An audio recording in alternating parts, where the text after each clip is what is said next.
지금 유럽의 군사 전략 판도가 뒤집히고 있습니다. 전엔 후방이라 불리던 나라가 이제는 나토의 중심축을 설계하고 있습니다. 그 나라는 위기 대응 전략국으로 격상됐고 그 변화의 중심엔 한국이라는 이름이 있었습니다. 그들은 한국산 무기를 선택했고 실전에 투입한 뒤 전장의 흐름을 바꾸는 결과를 만들어냈습니다. 분단의 아픔을 겪던 나라가 이젠 유럽 한가운데서 판을 바꾸고 기준을 제시하는 나라가 된 겁니다. 모든 것을 바꾸고 전략의 흐름까지 설계하게 된 이 변화. 그 놀라운 전환은 어디서부터 시작된 걸까요? 오늘의 사연 시작합니다. 구독, 좋아요는 큰 힘이 됩니다. 커피 한 잔처럼 따뜻한 하루 되세요. 안녕하세요. 저는 니콜라스 브라움입니다. 독일 국방부 전략 분석팀에서 12년째 군사교리와 전장 운용 방식을 연구해온 전략가입니다. 2025년 봄, 바르샤바의 공기는 아직 차가웠습니다. 기온은 영상으로 올라섰지만 나토 동부 전략 포럼이 열리는 회의장 안의 분위기는 여전히 냉랭했어요. 저는 독일 전략연구소 소속으로 참석했으며 오늘은 특별히 폴란드 국방차관이 연단에 오른다는 이야기를 듣고 약간의 호기심을 품고 자리에 앉았습니다. 밀레나 노바츠카. 이름은 익숙했지만 정작 얼굴은 처음 보는 이력이었습니다. 그녀가 단상에 오르자 회의실 안이 일순간 조용해졌습니다. 스크린에 떴던 발표 제목이 먼저 눈에 들어왔습니다. 한국 방산 시스템 도입 이후 자주국방 역량의 질적 도약. 저는 자연스럽게 고개를 살짝 돌렸습니다. 속으로는 그랬어요. 한국 무기라니 도대체 뭘 믿고. 한국은 제게 있어 어디까지나 전자제품, 대중문화, 그리고 K-팝 브랜드의 이미지였지 전장 한가운데 놓을 전략 자산으로 여겨진 적은 없었거든요. 그저 값싼 대량 생산품. 스펙은 화려해도 실전에서는 허점 많은 장비겠지라는 냉소가 제 머릿속을 지배하고 있었죠. 하지만 그녀의 발표는 달랐습니다. 서두부터 단도직입적이었고 회피도 없었어요. 우리는 한국과 총 120억 달러 규모의 방산 계약을 체결했습니다. 그 말이 끝나자 스크린엔 주요 도입 장비 현황이 이어졌습니다. 이미 실전 배치가 시작된 주력 전차, 도착 후 즉시 훈련 투입된 자주포, 그리고 연합 공군 훈련에 돌입한 FA-50 경공격기. 저는 자연스럽게 자세를 고쳐 앉았습니다. 숫자가 놀라운 게 아니라 이걸 이끄는 사람들의 태도의 변화가 보였기 때문이었습니다. 폴란드는 단순히 장비를 들여온 게 아니었습니다. 그들이 발표한 내용 하나하나는 자국의 전략 체계를 통째로 바꿔나가겠다는 선언처럼 들렸습니다. 밀레나는 차분하지만 강한 어조로 이는 자주국방을 향한 구조적 개혁의 시작이며 단순한 수입이 아닌 전략적 선택입니다. 라고 말했습니다. 그 말에서 저는 뭔가 이상한 감각을 느꼈습니다. 회의실 곳곳에서 미묘하게 달라진 시선이 느껴졌어요. 누군가는 서류를 넘기다 손을 멈췄고 누군가는 고개를 끄덕이지는 않았지만 눈을 떼지 않았습니다. 그건 단순한 경청이 아니라 사고의 기초가 흔들릴 때 나오는 침묵이었죠. 저도 모르게 펜을 들어 발표 내용을 받아 적기 시작했습니다. 그 순간 저는 제 안에서 아주 작은 변화를 느꼈습니다. 이건 조금 다른데? 그건 냉소에서 시작된 호기심이 의심을 거쳐 주의로 옮겨가는 순간이었어요. 그리고 저는 알 수 있었습니다. 오늘 이 발표는 단지 새로운 무기를 소개하는 자리가 아니라 폴란드가 전장을 어떻게 바라보려 하는가를 전 세계 앞에서 드러내는 첫걸음이라는 사실을요. 다음 날 아침, 저는 군용 차량 뒷좌석에 앉아 있었습니다. 밀레나 차관이 직접 배석한 자리였고 목적지는 루츠 군사훈련장이었습니다. 차 안은 조용했고 밀레나는 폴더 안에 준비된 서류들을 가볍게 넘기고 있었어요. 저는 창밖으로 스치는 풍경을 바라보며 생각에 잠겼습니다. 어제의 발표가 이상하리만큼 마음에 남아 있었거든요. 훈련장에 도착하자 이미 대기 중이던 폴란드 육군 관계자가 다가왔습니다. 그는 아담 코시엘니악 소령이라 소개했고 굳은 표정 속에서 단정함이 느껴지는 군인이었습니다. 그는 짧게 인사한 뒤 곧장 걸음을 옮겼습니다. 말보단 보시는 게 빠르실 겁니다. 그의 말은 군더더기 없었고 무언의 자신감이 느껴졌어요. 첫 시연은 천무다연장 로켓이었습니다. 신호와 동시에 강렬한 굉음이 울렸고 순간 하늘로 치솟은 탄환들이 목표 지점을 정확히 강타했습니다. 그 파괴력보다 인상 깊었던 건 그 정밀함과 발사 간격이었습니다.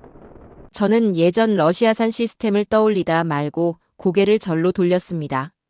이어진 장면은 K2 전차의 전개 훈련이었습니다.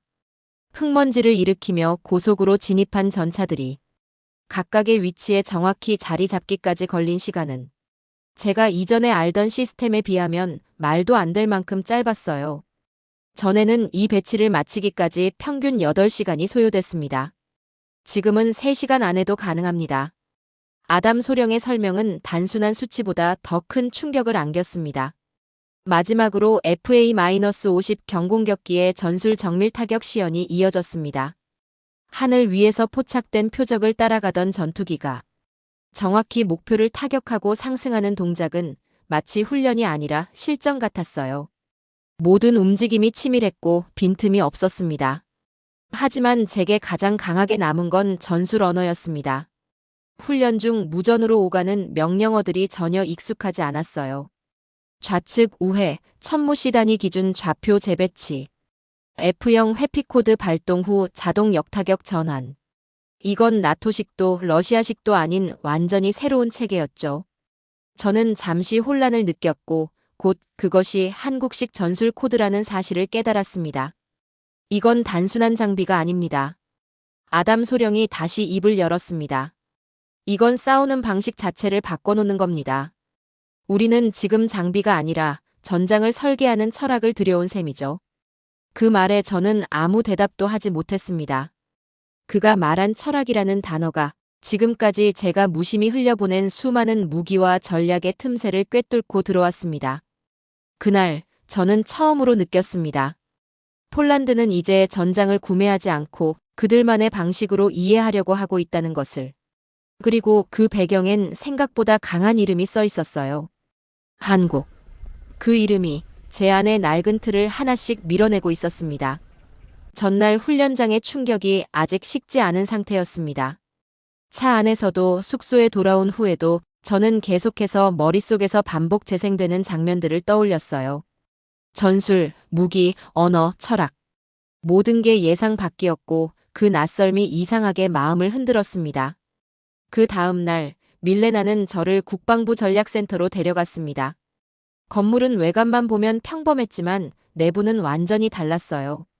어둡고 조용한 복도, 그리고 불빛 하나 없이 닫혀있는 철제문들. 중요한 정보들이 오가는 통제구역이라는 느낌이 단번에 들었죠. 밀레나는 저를 회의실로 안내했고 회의실 한쪽 책상 위엔 나토 공식 평가 보고서가 놓여 있었습니다. 표지를 넘기자마자 눈에 들어온 건 전장 대응 효율도 146% 향상이라는 문구였습니다. 그 아래엔 전력 발휘 시간 52% 단축이라는 항목도 있었죠. 저는 숫자에 놀라지 않았습니다.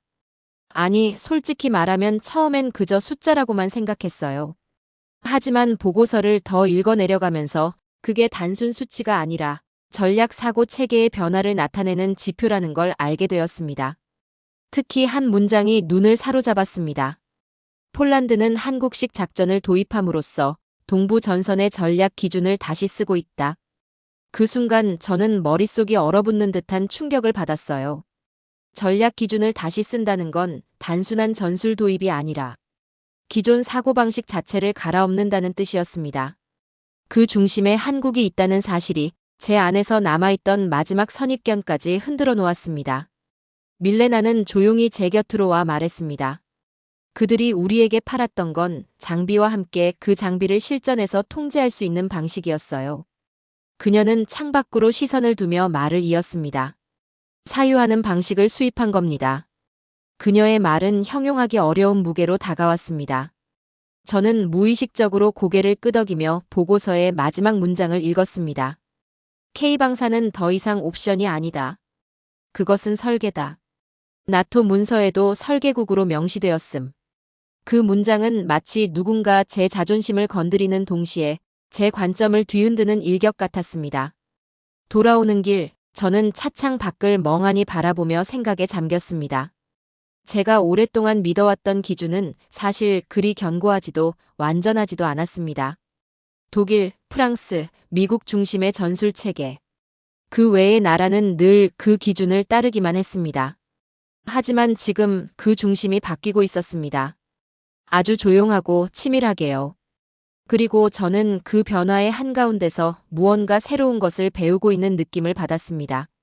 어쩌면 처음으로 판단하는 자가 아니라 이해하는 자로서의 위치에 선 것 같았어요. 그 순간 저는 제 안에서 오래도록 쌓여있던 우리가 늘 옳다는 자만이 조금씩 무너지는 걸 느꼈습니다. 그리고 그 무너짐은 낯설지만 나쁘지 않은 감정이었습니다. 포럼 마지막 날 아침, 저는 평소보다 일찍 회의장에 도착했습니다. 어제까지도 누군가의 발표를 단순히 지켜보는 입장이었지만 오늘은 마음이 달랐습니다. 폴란드가 공식 안건으로 한국과의 방산 협력을 발표할 예정이었고 그 자리에 저는 더 이상 제3자가 아닌 듯한 기분으로 앉아 있었어요.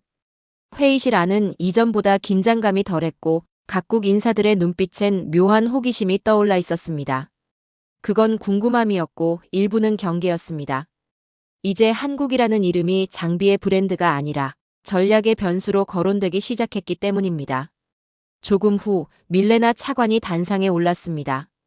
그녀의 걸음은 천천히 그러나 망설임 없이 이어졌고 발표가 시작되자 회의장은 다시 조용해졌습니다.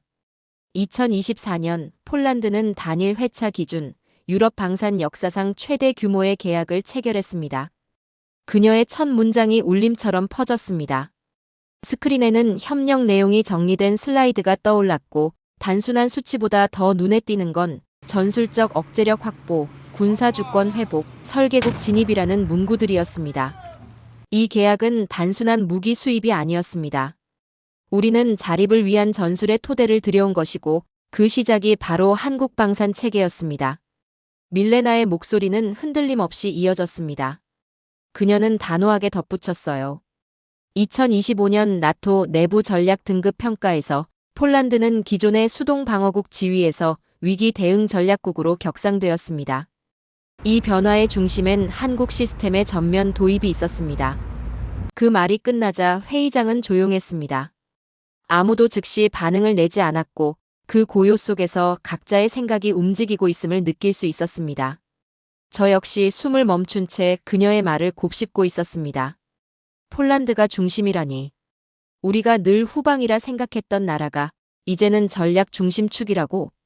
믿기 어려웠지만 반박할 수 없는 말이었습니다.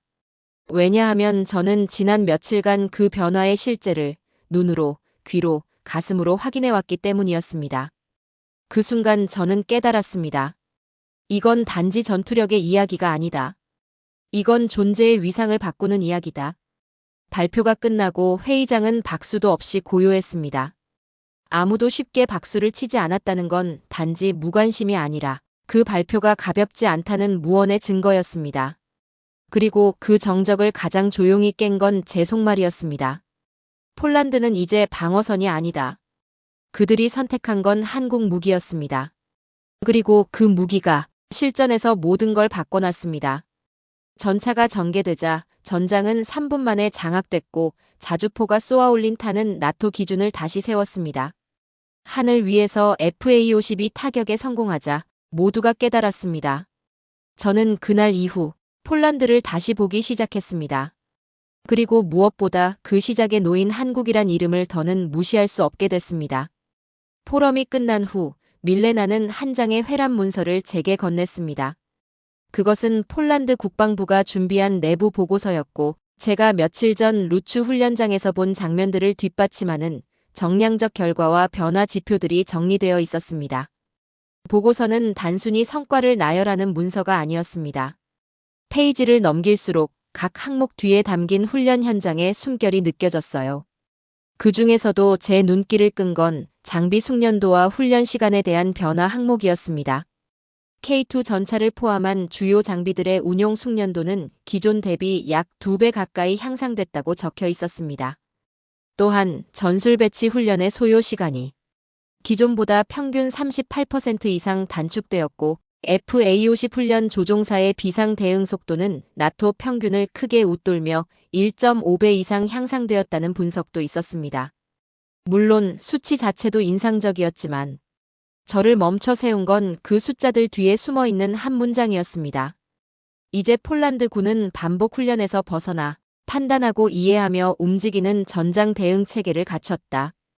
바로 그 대목에서 보고서는 단순한 무기 운용 기술서가 아니라 사유 체계의 변화를 다룬 철학 문서처럼 느껴졌습니다. 그녀가 리모컨을 눌러 영상 하나를 재생시켰고 그 안엔 아담 코시엘니악 소령이 등장했습니다. 훈련장에서의 단호한 모습 그대로였지만 화면 속 그의 목소리는 훨씬 차분했고 묘하게 울림이 있었어요. 이제 우리는 단순히 명령을 따르는 군대가 아닙니다. 각자의 판단으로 움직이며 상황을 분석하고 서로 연결되어 작전 전체를 이해하는 병사들로 구성되어 있죠.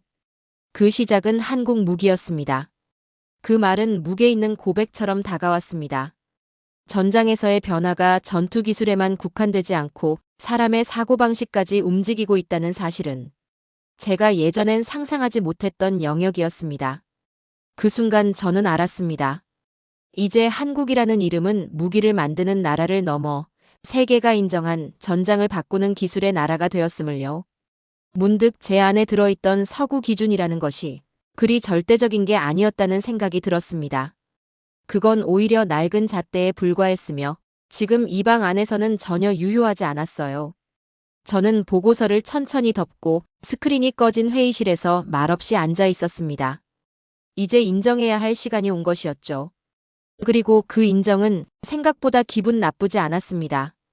포럼 마지막 연설이 시작되기 전 회의장엔 전과는 다른 분위기가 감돌고 있었습니다.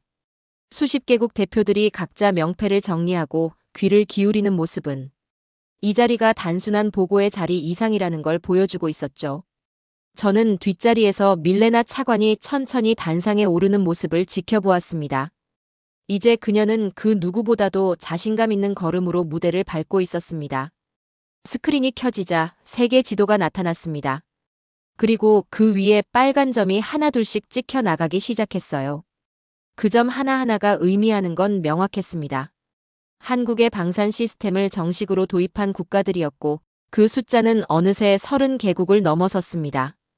그중엔 나토 회원국 7곳이 포함돼 있었고 무기를 수입하는 데 그치지 않고 무기 운용 방식과 훈련 체계를 실전에 반영했다고 합니다. 밀레나는 조용히 말을 이었습니다. 우리는 단순한 무기를 수입한 것이 아닙니다. 우리는 미래를 설계할 수 있는 기반을 가져왔습니다. 그리고 그 시작은 한국이었습니다. 그녀가 한국이라는 단어를 또렷하게 말하는 순간 회의장 안은 더욱 깊은 침묵에 잠겼습니다. 그날 스크린에 나타난 국가 리스트를 저는 잊을 수 없습니다. 제가 과거 평가 대상이라 여겼던 국가들, 그들이 지금은 한국의 방식을 받아들이고 있었어요. 밀레나의 연설은 길지 않았지만 그 끝엔 조용하고 확실한 선언이 이어졌습니다. 이제 폴란드는 단순한 수입국이 아닙니다. 한국산 무기를 실전에 투입한 나라, 그 성과로 나토가 재정의한 새로운 중심입니다. 그리고 그 무기를 만든 나라, 실전으로 유럽을 움직이게 만든 그 출발점에 한국이라는 이름이 새겨졌습니다. 그 한 문장은 숫자보다 강했고 회의장에 있던 누구도 부인할 수 없었습니다. 기존의 강대국들이 무언으로 고개를 끄덕이는데 충분했어요. 저는 손을 모은 채 조용히 박수를 쳤습니다. 주변의 몇몇이 따라 박수를 보탰고 그 소리는 아주 천천히 그러나 깊게 울렸습니다. 그리고 그 순간 제 속에서 지난날의 냉소가 완전히 꺼져가는 걸 느꼈습니다. 과거 저는 한국을 조립국이라 불렀습니다. 완성된 설계가 주어지면 정해진 틀에 맞춰 잘 조립하는 나라. 하지만 지금 그 조립국은 세계 각국의 전략의 형식을 제시하고 있었습니다. 이젠 말할 수 있었습니다. 한국은 더 이상 조립국이 아닙니다. 그 무기를 가진 순간 그 누구도 그들을 뒤에 놓지 않았습니다. 회의장이 조용히 정리되기 시작할 무렵 옆에 앉은 어느 중동국 전략 참모가 제게 물었습니다. 브라운 박사, 이 변화 대체 어떻게 가능했던 겁니까? 저는 망설이지 않았습니다. 무기입니다. 한국의 무기가 실전에서 성과를 냈고 그 성과가 국가의 위상을 바꿨습니다. 그 말에 그는 조용히 고개를 끄덕였습니다. 이젠 모두가 알고 있었기 때문입니다. 그 무기를 쥔 순간 폴란드는 더 이상 뒤에 서 있는 나라가 아니었습니다. 그들은 판을 바꾸는 쪽이 되었으니까요. 이 사연을 읽으며 한 가지 깊은 깨달음이 찾아왔어요. 생각의 경계를 넘어서야만 진짜 새로운 길이 보입니다. 폴란드는 그 경계 너머에서 한국이라는 이름과 함께 완전히 새로운 전략적 문장을 써내려가고 있었어요. 독일의 철학자 마르틴 하이데거는 이렇게 말했습니다. 기술은 단순한 도구가 아니라 세계를 바라보는 방식이다. 맞습니다. 한국의 방산 시스템이 진짜로 수출한 건 단순한 도구가 아니라 실전을 바꾼 방식과 그 결과를 만드는 역량이었어요. 브라운 박사는 결국 자신이 그동안 지켜온 기준이 절대적 진리가 아니었음을 인정하게 됩니다. 그리고 그 인정은 낯설지만 묘하게 따뜻했죠. 여러분은 어떠신가요? 최근 여러분의 생각을 바꿔놓은 하나의 전환점이 있었나요? 그 변화가 어떤 의미였는지 댓글로 나눠주세요. 구독, 좋아요, 알림 설정은 더 좋은 이야기를 만드는 큰 힘이 됩니다. 오늘도 함께 해주셔서 감사합니다. 다음에 더 감동적인 이야기로 찾아뵙겠습니다.